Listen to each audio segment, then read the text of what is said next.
Hello everyone, myself Anil Kumar Suman. और आज IT के सीरीज़ का जो प्रीवियस ईयर क्वेश्चन है उसका नेक्स्ट क्वेश्चन आप सबको से शेयर कर रहा हूँ और होपफुली ये एपिसोड आप सबको बहुत पसंद आ रहा होगा। तो स्टार्ट करते हैं। क्वेश्चन है इस तरह से कि 2 point charges Q each are placed at distance D apart.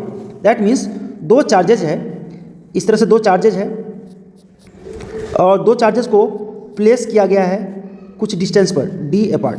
That means कुछ चार्जेस है इस तरह से प्लस प्लस प्लस और इस तरह से प्लस प्लस मान सकते हैं। इसका चार्ज इसके अंदर में क्यू है, इन दोनों को प्लेस किया गया है डी अपार्ट में। दैट मीन्स दोनों के बीच में डिस्टेंस क्या है हमारा, डी है। अब नेक्स्ट पॉइंट में ये कह रहा है कि third point charges Q is placed at A distance x from the mid point. That means mid point से किसी डिस्टेंस एक्स पर प्लेस किया गया परपेंडिकुलर। दैट मीन्स ये परपेंडिकुलर प्लेस किया गया, परपेंडिकुलर डायरेक्शन में प्लेस किया गया। अब हमें ये समझने की जरूरत है कि डी है टोटल डिस्टेंस, तो d/2 लेफ्ट हैंड साइड में और d/2 राइट हैंड साइड में डिस्टेंस हो जाएगा, चूंकि ये मिडिल पॉइंट पर प्लेस किया गया है। और सेकंड मोर पॉइंट कि इसमें एक्स डिस्टेंस परपेंडिकुलर बाइसेक्टर पर, ये जो परपेंडिकुलर बाइसेक्टर है उससे एक्स डिस्टेंस पर प्लेस किया गया है। तो ये जो पॉइंट है, इस पॉइंट पर हमें निकालना है कि the value of x eight which charge Q will experience the maximum Coulomb force. That means ये जो पॉइंट लेटर सपोज ये पी है, उस पर मैक्सिमम कूलम्ब फोर्स निकालने के लिए हम लोग कैसे इक्वेशन हम लोग सेटअप कर लें। तो सबसे पहले हमें इस पॉइंट पी पर हमें निकालना होगा कि फोर्स क्या अप्लाई होगा, इस पॉइंट पी पर फोर्स क्या है। तो इसको निकालने के लिए हम लोग लाइन ज्वाइन करेंगे। लाइन ज्वाइन करने के बाद, क्योंकि हमें पता है कि कूलम्ब्स लॉ के अकॉर्डिंग कभी भी फोर्स एक्ट करता है तो उसके लाइन के अकॉर्डिंग, लाइन के डायरेक्शन में। अब नाउ एफ और एफ दोनों तरफ फोर्स लगेगा। लेटर सपोज कि हमने निगेटिव चार्ज प्लेस किया तो अट्रैक्टिव हो जाएगा, तो we can place any charges. तो इस पॉइंट पर जो है हमने चार्ज प्लेस किया तो ये अट्रैक्टिव फोर्स है, तो दैट मीन्स ये एफ यहाँ भी एक्ट करेगा और एफ यहाँ पर भी एक्ट करेगा। अब इसमें जो एफ का कंपोनेंट इसमें एक्ट करेगा, तो एफ का कंपोनेंट किस तरह से, लेटर सपोज कि एंगल थीटा है, यहाँ भी एंगल थीटा है, यहाँ भी एंगल थीटा है, तो ये इसका दो कंपोनेंट बनेगा। ये थीटा है तो यहाँ पर एंगल थीटा बन जाएगा और यहाँ भी एंगल थीटा बन जाएगा। तो इस साइड का कंपोनेंट हो जाएगा एफ कॉस थीटा और इधर का हो जाएगा F cos theta. F cos theta और एफ कॉस थीटा आपस में कट जाएगा, एफ कॉस थीटा और एफ कॉस थीटा आपस में कट जाएगा। ये जो कंपोनेंट है, इसका जो बाइसेक्टर के डायरेक्शन में जो कंपोनेंट है F sine theta and F sine theta, दो बार एफ साइन थीटा ऐड हो जाएगा, F sine theta plus F sine theta. That means 2f sine theta यहाँ पर नेट फोर्स हो जाएगा 2f साइन थीटा। सबसे पहले हमें ये कुछ ना कुछ डाइपोल से रिलेटेड टाइप का क्वेश्चन है, डाइपोल की तरह है क्वेश्चन। तो हमें 2f साइन थीटा ये जो हो गया, इस पर नेट फोर्स हो गया।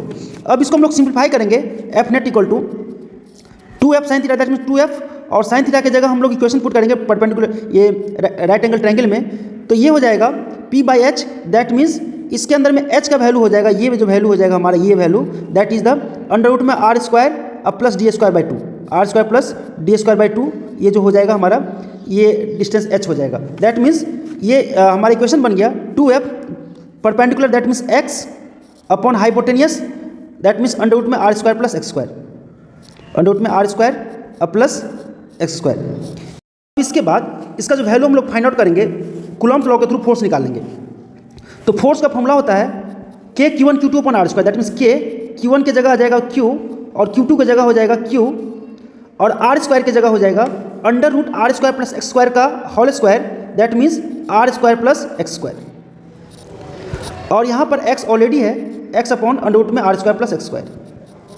अब इसके बाद हम लोग देखेंगे कि यहाँ पर नेट फोर्स का वैल्यू हो गया हमारा 2kq स्मॉल q इनटू जो वेरिएबल टर्म है x upon r square plus x square के पावर में 3/2। अब आपको एक चीज़ बहुत समझनी है कि यहाँ पर मैक्सिमम कूलम्ब फोर्स है, कूलम्ब फोर्स मैक्सिमम है, तो इसके लिए हमें मैक्सिमम मिनिमा का यूज करेंगे।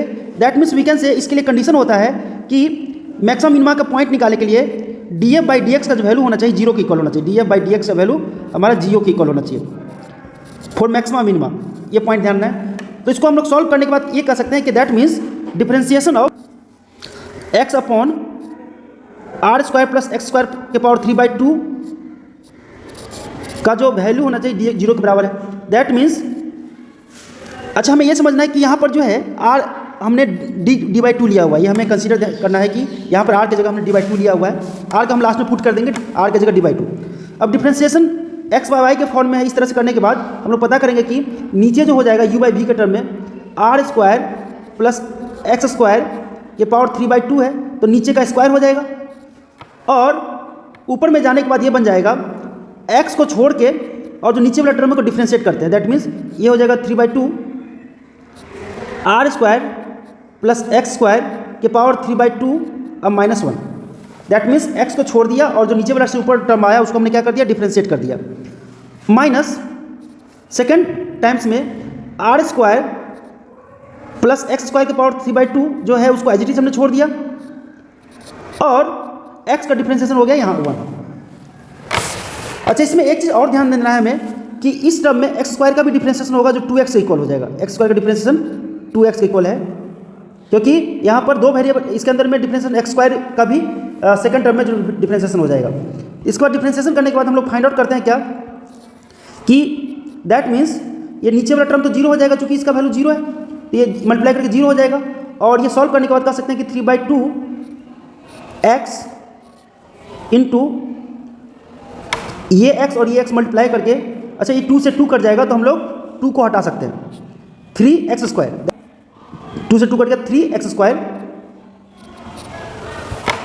और यहाँ पर r² प्लस एक्स स्क्वायर की power 3/2 -1, that means r² plus x square की पावर 1/2।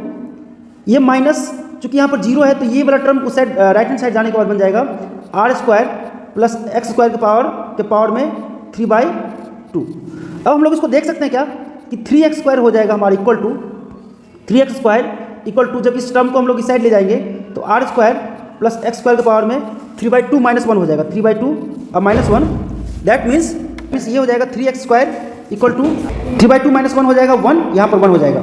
अब हम लोग देखेंगे कि r² प्लस एक्स स्क्वायर के पावर 3/2 इसको सॉल्व करेंगे, तो सॉल्व करने के बाद हम लोग इस तरह से बता सकते हैं 3x square equal to r² plus x square, that means 2x square equal to r² जो कि हमारा d/2 का स्क्वायर है, दैट मीन्स d²/4। या फिर कह सकते हैं कि x स्क्वायर का वैल्यू d²/8 होगा या x का वैल्यू निकल जाएगा d/2√2। ये आंसर हो जाएगा x इक्वल टू d/2√2 हमारा फाइनल आंसर हो जाएगा। तो होपफुली ये क्वेश्चन आपको समझ में आया होगा, और समझ में आए तो चैनल को सब्सक्राइब कीजिए और आपको ये नेक्स्ट एपिसोड आपको दिखे और ये क्वेश्चन आईटी के जितने भी अच्छे क्वेश्चन है सारा हम सॉल्व करने जा रहे हैं। तो आप इस चैनल से जुड़े रहिए। जुड़ने के लिए बहुत बहुत धन्यवाद। Thank you.